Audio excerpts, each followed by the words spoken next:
বদরের বিজয়ের পর মদিনা ছিল প্রশান্ত, কিন্তু মক্কার আকাশে জমছিল প্রতিশোধের কালো মেঘ। কুরাইশদের বুক জ্বলছিল পরাজয়ের আগুনে। তাদের অহংকার ভেঙে গিয়েছিল বদরের বালিতে, আর সেই অহংকারেই এবার ছুটে আসছে উহুদের দিকে, রক্তে ঘৃণায় প্রতিশোধে। নবী করিম সাল্লাল্লাহু আলাইহি ওয়াসাল্লাম জানতেন এই যুদ্ধ হবে বিশ্বাসের পরীক্ষা। তার চোখে ভেসে উঠছিল মানুষের ভিতরের ভয় আর সাহস, ত্যাগ আর ধৈর্যের এক অনন্য মিশ্র চিত্র। যুবক সাহাবীরা দাঁড়িয়ে আছে, হাতে তলোয়ার, বুক ভরা ঈমান। তাদের চোখে অশ্রু, আবার আগুনও, কারণ তারা জানে হয় জয় নয় শাহাদাত। উহুদের পাথরে ডালে নবী সাল্লাল্লাহু আলাইহি ওয়াসাল্লাম বললেন তীরন্দাজদের, যুদ্ধ শেষ না হওয়া পর্যন্ত জায়গা ছেড়ো না। যখন বিজয়ের ধ্বনি উঠল, তখন কেউ কেউ ভুলে গেলেন নির্দেশ, আর সেই ভুলেই বদলে দিল পুরো যুদ্ধের ভাগ্য। ধুলোমাখা উহুদের ময়দানে মিশে গেল কান্না, রক্ত আর ত্যাগের গল্প। রাগে, কষ্টে আর ভালোবাসায় লেখা হলো ইসলামের ইতিহাসের এক বেদনাময় অধ্যায়, যেখানে হার ছিল কিন্তু পরাজয় ছিল না। কারণ উহুদ শিখিয়েছিল বিশ্বাস মানে জয় নয়, অনুগত্য। এটাই উহুদের যুদ্ধ, যেখানে মানুষ জয় করেনি, বরং নিজেকে চিনেছে। উহুদের যুদ্ধের সূচনা ঘটে বদর যুদ্ধে কুরাইশদের পরাজয়ের প্রতিশোধে উদ্বুদ্ধ হয়ে। বদরে মুসলিমদের বিজয়ে কুরাইশা শুধু সামরিকভাবে হারেনি, তাদের বহু প্রভাবশালী নেতা নিহত হওয়ায় অপূরণীয় লজ্জায় তারা দগ্ধ হয়ে ওঠে। সেই তৃষণহীন কষ্টের প্রতিশোধ নেবার অঙ্গীকার তখন এতটাই প্রবল হয়ে পড়ে যে কুরাইশরা এমন এক শপথ করে, প্রতিশোধ না নেওয়া পর্যন্ত তারা নারীকে স্পর্শ করবে না, এমনকি তেলও ব্যবহার করবে না। এভাবে তারা তাদের প্রতিশোধের আগুন কতটা জ্বালিয়েছিল তা স্পষ্ট হয়। বদরের পর কুরাইশদের নেতৃত্ব নেয় আবু সুফিয়ান ইবনে হারব। তিনি ছিলেন ধনী ব্যবসায়ী এবং নিজের কাফেলা থেকে শুরু হওয়া ঘটনায় বদরের সূচনায় ভূমিকা রেখেছিল। এবার তিনি প্রতিজ্ঞা করেন পরাজয়ের বদলা নেবেন যে কোনো মূল্যে। আবু সুফিয়ান জানতেন একা সিদ্ধতের বদলে শক্তি ও অর্থ লাগবে, ফলে তিনি মক্কার ধনী ব্যবসায়ীদের উদ্বুদ্ধ করে যুদ্ধের তহবিল করেন।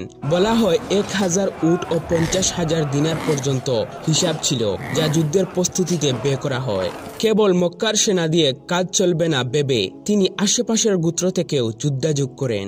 ফলে 3000 সশস্ত্র সৈন্যের সেনাবাহিনী গড়ে ওঠে, যেখানে ছিল বহু বর্মধারী ও অশ্বারোহী এবং সঙ্গে 1000-এরও বেশি উট। মনোবল বাড়াতে কৌশলে আবু সুফিয়ানের স্ত্রী হিন্দ বিনতে উতবার নেতৃত্বে 15 জন নারীর একটি দল। এছাড়াও কবিদের সাহায্য নেওয়া হয়, যারা গান ও কবিতা দিয়ে সৈন্যদের উৎসাহিত করতেন। কুরাইশদের এই বিশাল প্রস্তুতির খবরে মদিনায় বড় এক সিদ্ধান্ত নেওয়ার দরকার পড়ে।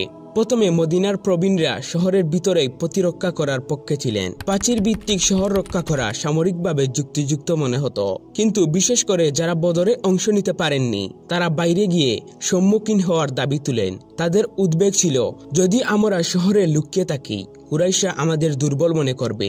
অবশেষে রাসূল সাল্লাল্লাহু আলাইহি ওয়াসাল্লাম ঘোষণা করেন যে যুদ্ধের পোশাক পরে লড়াই না করে তা খুলে ফেলা কোনো নবীর কাজে শোভা পায় না, এবং সিদ্ধান্ত নেওয়া হয় শহরের বাইরে উহুদের কাছে যুদ্ধে যাওয়ার। রাসূলুল্লাহ সাল্লাল্লাহু আলাইহি ওয়াসাল্লাম প্রায় 1000 সাহাবী নিয়ে রওনা দেন, কিন্তু সাহসের বিপরীতে সামরিক সরঞ্জাম ছিল সীমিত, মাত্র কয়েক শত বর্মধারী ও কয়েক শত অশ্বারোহী। পথে ঘটে যে ঘটনা তা হতাশাজনক। মুনাফিক নেতা আব্দুল্লাহ বিন উবাই ইবনে সুলুল তার 300 অনুসারী নিয়ে দল ত্যাগ করেন, এবং এর ফলে মুসলিম বাহিনীর সংখ্যা কমে দাঁড়ায় মাত্র 700।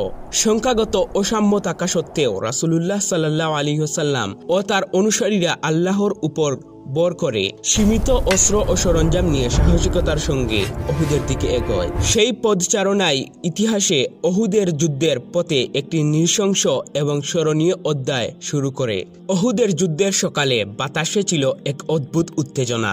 মদিনার দিক থেকে মুসলিম বাহিনী এসে দাঁড়ালো উহুদ পাহাড়ের পাদদেশে। পিছনে পাহাড়, সামনে বিশাল উপত্যকা, একটি কৌশলগত অবস্থান যা নবী মুহাম্মদ সাল্লাল্লাহু আলাইহি ওয়াসাল্লাম নিজে বেছে নিয়েছিলেন, কারণ তিনি জানতেন তাদের সেনাবাহিনী মাত্র 700 জন, আর মক্কার কুরাইশরা এসেছে 3000 সৈন্য নিয়ে, সশস্ত্র ও প্রতিশোধে উন্মত্ত। এই সংকীর্ণ জায়গায় অবস্থান করলে শত্রুরা সংখ্যার দিক থেকে সুবিধা নিতে পারবে না, এটাই ছিল নবীর পরিকল্পনা। পাহাড়ের এক পাশে একটি সরু গিরিপথ ছিল, যেখান দিয়ে ঘুরসওয়াররা পিছন দিক থেকে হামলা করতে পারত। নবী সাল্লাল্লাহু আলাইহি ওয়াসাল্লাম সেখানে নিয়োগ দিলেন 50 জন তীরন্দাজকে।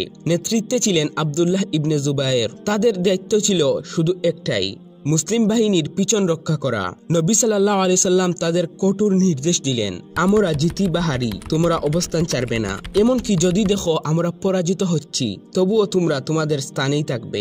যুদ্ধ শুরু হলো তীব্র সংঘর্ষের মাধ্যমে। কুরাইশদের পতাকাবাহী তালহা ইবনে আবি তালহা এগিয়ে এলো একক যুদ্ধে চ্যালেঞ্জ জানিয়ে। সেই আহ্বান গ্রহণ করলেন আলী ইবনে আবি তালিব রাদিয়াল্লাহু তাআলা আনহু। মুহূর্তেই শুরু হলো এক ভয়াবহ দ্বন্দ্ব। আলী রাদিয়াল্লাহু তাআলা আনহু তলোয়ারের এক আঘাতে তালহার পা বিচ্ছিন্ন করে দিলেন। পতাকা পড়ে গেল মাটিতে, আর তারপরেই একে একে তালহার বাইরাও নিহত হলো। মুসলিম বাহিনীর সারিতে তখন উচ্ছ্বাস, যেন বদরের জয়ের স্মৃতি আবারও ফিরে এসেছে। এই সময় হামজা রাদিয়াল্লাহু তাআলা আনহু ও আলী রাদিয়াল্লাহু তাআলা আনহু ছিলেন যুদ্ধক্ষেত্রের হৃদয়, বীরত্বের প্রতীক হয়ে। আলী রাদিয়াল্লাহু তাআলা আনহু শত্রুদের পতাকাবাহীদের একের পর এক আক্রমণ করেছিলেন, আর হামজা রাদিয়াল্লাহু তাআলা আনহু সিংহের মতো ঝাঁপিয়ে পড়েছিলেন কুরাইশদের বাহিনীর মাঝে। তাদের সম্মিলিত আঘাতে কুরাইশদের সারিতে ছড়িয়ে পড়ল আতঙ্ক আর বিশৃঙ্খলা। উহুদের যুদ্ধের এই প্রাথমিক পর্যায়ে মুসলিমরা এগিয়ে ছিল, মনোবল ছিল আকাশচুম্বী। সবাই ভাবছিল হয়তো এই যুদ্ধ বদরের মতো এক ঐতিহাসিক বিজয়ে পরিণত হবে। কিন্তু এই জয় ছিল শুধু মুহূর্তের। একটা নিঃশব্দ মোড় অপেক্ষা করছিল, যা শিগগিরই পুরো যুদ্ধের গিরিপথ পাল্টে দেবে। যুদ্ধের শুরুতে মুসলিমরা দেখিয়েছিল এক অনন্য বীরত্ব। সংখ্যায় কম হলেও তারা কুরাইশ বাহিনীর সারি ভেঙে দেয়। শত্রুরা পিছু হটতে শুরু করে, আর ময়দানে ছড়িয়ে পড়ে বিজয়ের আশার আলো। সেই মুহূর্তে গনিমতের মালও চুকে পড়ে বহু যোদ্ধার। মনে হচ্ছিল বিজয় এখন কেবল সময়ের ব্যাপার। কিন্তু এই সময়েই ঘটে সেই ঘটনাটি যা উহুদের ভাগ্য বদলে দেয়। রাসূলুল্লাহ সাল্লাল্লাহু আলাইহি সাল্লাম যে তীরন্দাজদের দলকে পাহাড়ের ডালে জাবালে রুমাতে অবস্থান নিতে বলেছিলেন, কিন্তু যখন তারা দেখলো মুসলিমরা অগ্রসর হতে থাকে আর শত্রুরা পিছু হটে, তখন অনেক তীরন্দাজ ভাবে যুদ্ধ তো শেষ, এখন গনিমত সংগ্রহ করা দরকার। তাদের বেশিরভাগই পাহাড় থেকে নেমে আসে। পিছনের পথ রক্ষার দায়িত্ব প্রায় ফাঁকা হয়ে যায়। এই সুযোগ কাজে লাগান কুরাইশ বাহিনীর দক্ষ অশ্বারোহী সেনাপতি খালিদ ইবনে ওয়ালিদ। তিনি তার দল নিয়ে পিছনের পাহাড় ঘুরে মুসলিমদের পেছন দিক থেকে হঠাৎ আক্রমণ করেন। মুহূর্তেই যুদ্ধের মোড় ঘুরে যায়। যারা সামনের দিকে গনিমত তুলছিল তারা বুঝে ওঠার আগেই পিছন দিক থেকে তরবারির ঝলক এসে পড়ে। ছত্রভঙ্গ হয়ে যায় মুসলিম বাহিনী। এই বিশৃঙ্খলার মধ্যেই শুরু হয় এক নির্মম আক্রমণ। রাসূলুল্লাহ সাল্লাল্লাহু আলাইহি সাল্লামকে লক্ষ্য করে একে একে কয়েকজন মুশরিক তার দিকে ঝাঁপিয়ে পড়ে। উতবাহ ইবনে আবু ওয়াক্কাস নিক্ষেপ করে পাথর, যা এসে লাগে রাসূলের মুখে। ভেঙে যায় দাঁত, ফেটে যায় টুট। এরপর আব্দুল্লাহ ইবনে শিহাব তরবারি চালিয়ে দেয় রাসূলের ললাটে, আর এক দুষ্ট যোদ্ধা ইবনে কামিয়া আঘাত করে এত জোরে যে রাসূলের হেমলেটের দাতব অংশ চোখের নিচে বিঁধে যায়, মুখ রক্তে ভেসে যায়। ব্যথায় তার শরীর কাঁপতে থাকে। এমন সময় যুদ্ধক্ষেত্র জুড়ে ছড়িয়ে পড়ে ভয়াবহ গুজব, মুহাম্মদ মারা গেছেন। এই খবর শুনে অনেক সাহাবীর মনোবল ভেঙে পড়ে। কেউ অস্ত্র ফেলে বসে পড়েন, কেউ হতবিবল্য হয়ে চারপাশে তাকিয়ে থাকেন। কিন্তু সবাই নয়। আনাস ইবনে নজর সহ কিছু সাহাবী দৃঢ় কণ্ঠে বলেন, যদি রাসূল শহীদ হয়ে থাকেন তাহলে তার পথে লড়াই থামবে না। তারা নতুন উদ্যমে শত্রুর দিকে ঝাঁপিয়ে পড়েন। রাসূল সাল্লাল্লাহু আলাইহি ওয়াসাল্লামও হার মানেননি। তিনি আহত শরীর নিয়ে উহুদ পর্বতের ডালে আশ্রয় নেন এবং বাকি মুসলমানদের নেতৃত্ব দিতে থাকেন। তার চারপাশে জড়ো হন সাহাবীরা। তৈরি হয় প্রতিরোধের নতুন দেয়াল। শেষ পর্যন্ত যখন কুরাইশ বাহিনী বুঝতে পারে যে মুসলমানরা এখনো লড়াই চালিয়ে যাচ্ছে, তখন তারা যুদ্ধক্ষেত্র থেকে সরে যেতে শুরু করে। তারা ভেবেছিল মুসলিমরা নিশ্চিহ্ন হয়ে গেছে, কিন্তু বাস্তবতা ছিল ভিন্ন। মুসলিমরা রক্তাক্ত হলেও অদম্য ছিল। উহুদের যুদ্ধ কোনো সাধারণ পরাজয় ছিল না, এটি ছিল এক তীব্র শিক্ষা। নেতৃত্বের আদেশ অমান্য করলে কত ভয়াবহ পরিণতি হতে পারে সেটাই এখানে স্পষ্ট হয়ে যায়। মুসলিমরা বুঝতে পেরেছিল বিজয় কেবল অস্ত্রের নয়, এটি বিশ্বাস, শৃঙ্খলা এবং অনুগত্যের ফল। উহুদের ময়দানে সেই দিন সূর্য অস্ত গিয়েছিল রক্তে রাঙা হয়ে, কিন্তু এই যুদ্ধ মুসলিম সমাজকে শিক্ষা গিয়েছিল হারের মধ্যেও লুকিয়ে থাকতে পারে পরিণত বিজয়ের বীজ। উহুদের যুদ্ধের সেই রক্তাক্ত দিনে ইতিহাসে অমর হয়ে আছেন চার সাহাবী, যাদের ইতিহাস আর ত্যাগ ইসলামের ইতিহাসকে আলোকিত করেছে। নুসাইবা বিনতে কাব উম্মে উমারা নামে পরিচিত।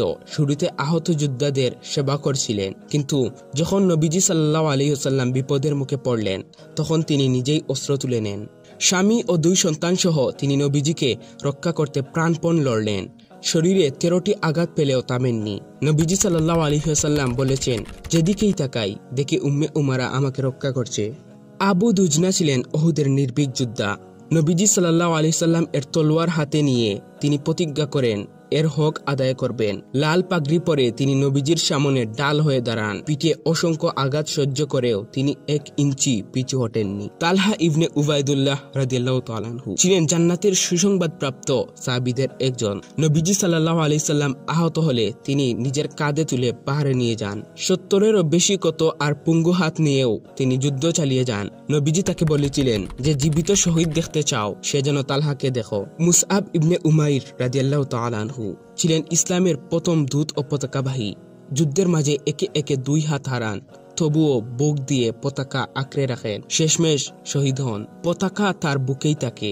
নবীজি সাল্লাল্লাহু আলাইহি সাল্লাম তার দেহ দেখে কেঁদে বলেছিলেন, আমি তোমাকে মক্কায় দেখেছি, তখন তোমার চেয়ে সুন্দর কেউ ছিল না, আজ তুমি ধুলোয় শুয়ে আছো। এই 4 সাহাবী প্রমাণ করেছেন ঈমান শুধু বিশ্বাস নয়, তার ত্যাগ, সাহস আর ভালোবাসার চূড়ান্ত প্রকাশ। উহুদের ময়দানে তারা দেখিয়েছেন সত্যের প্রতি জীবন উৎসর্গই আসল